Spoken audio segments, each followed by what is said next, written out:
시청자 여러분 안녕하십니까? 이데일리엔 마감 전에 살펴보는 주요 경제 뉴스입니다. 첫 소식입니다. 김용범 기획재정부 1차관이 한국의 난제를 해결해야 할 방안으로 노르딕 모델을 강조했습니다.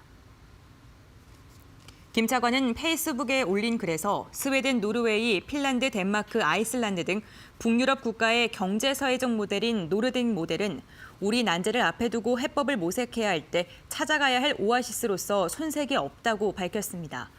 노르딕 모델은 정부가 보편적 복지를 제공하고 노동시장에서는 고용의 유연성과 안전성을 조화한 유연 안전성을 견지하며 대외적으로는 개방적 자유무역체제와 경쟁을 추구하는 방식입니다.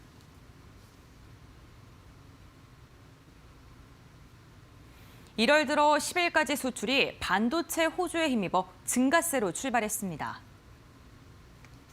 관세청에 따르면 이달 1일부터 10일까지 수출은 133억 달러로 지난해 동기 대비 5.3% 늘었습니다.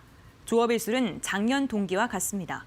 품목별로는 반도체 11.5%, 석유 제품이 30.6%가량 수출이 늘어난 반면 승용차와 무선통신기기, 자동차 부품 등은 부진했습니다.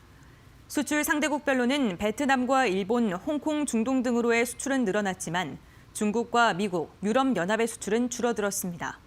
같은 기간 수입은 154억 달러로 지난해보다 5.7% 많았습니다. 이에 따라 이달 들어 10일까지 무역 적자 규모는 21억 달러로 집계됐습니다. 현대모비스가 미래차 개발에 3년간 9조 원을 투자합니다. 고영석 기획실장은 현지 시각 7일 미국 CES 2020에서 기자들과 만나 현대모비스는 미래차 시대에 대비해 투자 재원 9조 원을 확보하고 전동화 설비 확충과 성장 견인 기술, 스타트업 등에 투자한다고 밝혔습니다. 고 실장은 전동화 분야 부품 생산 능력 확장에 3조에서 5조 원, 성장을 이끌 기술과 제품 연구 개발에 4에서 5조 원, 스타트업에 1,500억 원 이상을 투자하겠다고 말했습니다.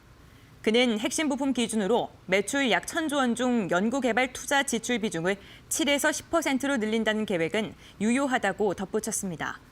성장성이 큰 기술로는 첨단 운전자 지원과 자율주행 기술, 커넥티비티와 인포테인먼트 기술, 친환경 전동화 기술을 꼽았습니다. 현대중공업이 선박 운전 최적화 시스템을 개발했습니다.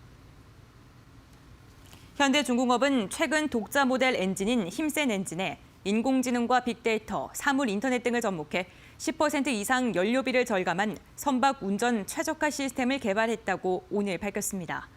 지능형 선박 기자재 관리 솔루션을 통해 축적된 선박 발전 엔진의 빅데이터와 실시간 정보를 인공지능이 종합 분석해 최적의 연비를 내는 방안을 찾아 운항 중인 선박에 명령을 내리는 구조로 운영됩니다.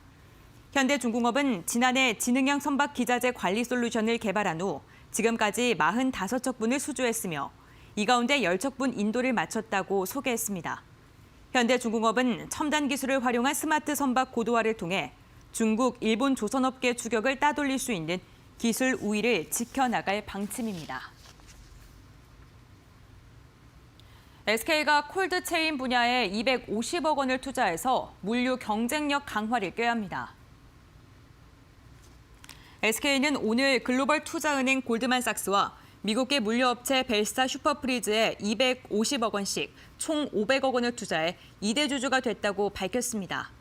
두 회사는 앞으로 1년 안에 총 250억 원을 추가로 투자할 수 있는 선택권도 갖습니다. 콜드체인이란 온도에 민감한 신선식품 등의 생산, 보관, 유통, 판매 등의 과정을 저온으로 유지해 품질을 확보하는 저온 유통체계를 말합니다. 회사는 이번 투자로 고부가가치 산업으로 성장 잠재력이 높은 저온 물류 영역을 선점하고 사회적 가치 창출에 나설 것으로 기대하고 있습니다. 대리점 수수료 부담 인하 혐의를 받는 남양유업이 수수료율 인상 등 피해 구제 방안을 추진합니다. 공정거래위원회는 남양유업의 거래상 지위 남용에 대해 이런 내용의 잠정 동의 의결안을 마련해 다음 달 22일까지 의견을 수렴할 계획이라고 밝혔습니다. 남양은 과거 물량 밀어내기 갑질로 물의를 빚은 뒤 대리점 수수료를 올려줬지만 이후 농협 하나로마트에 제품을 공급하는 대리점의 위탁 수수료를 다시 낮추어 논란이 됐습니다. 남양 측은 농협 납품대리점에 업계 평균 이상의 위탁 수수료를 지급하고 상생 협약을 체결하는 등의 방안을 제시했습니다. 이어서 이 시각 간추린 뉴스입니다.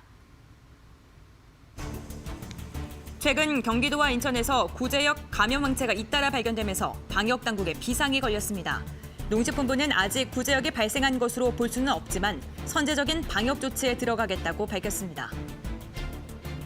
정부는 수소 경제 활성화 정책을 추진한 지 1년 동안 수소차 글로벌 판매 1위, 수소 충전소 최다 구축, 연료전지 최대 발전 시장이라는 성과를 냈다고 오늘 밝혔습니다. SK텔레콤은 아태통신사 연합회, 브리지 얼라이언스 소속 통신사 5개사와 글로벌 모바일 에지 컴퓨팅 태스크포스를 발족했다고 오늘 전했습니다. 초대 의장사는 SK텔레콤이 맡습니다. 작년 말부터 올 초까지 잇따라 자사주를 매각하던 삼성전자 임원들이 다시 매입으로 돌아서고 있습니다. 금융감독원에 따르면 이상훈 삼성전자 생활가전 사업부 부사장은 지난 3일 삼성전자 우선주 15,690주를 장내 매수해 보유 지분을 2배 가까이 늘렸습니다.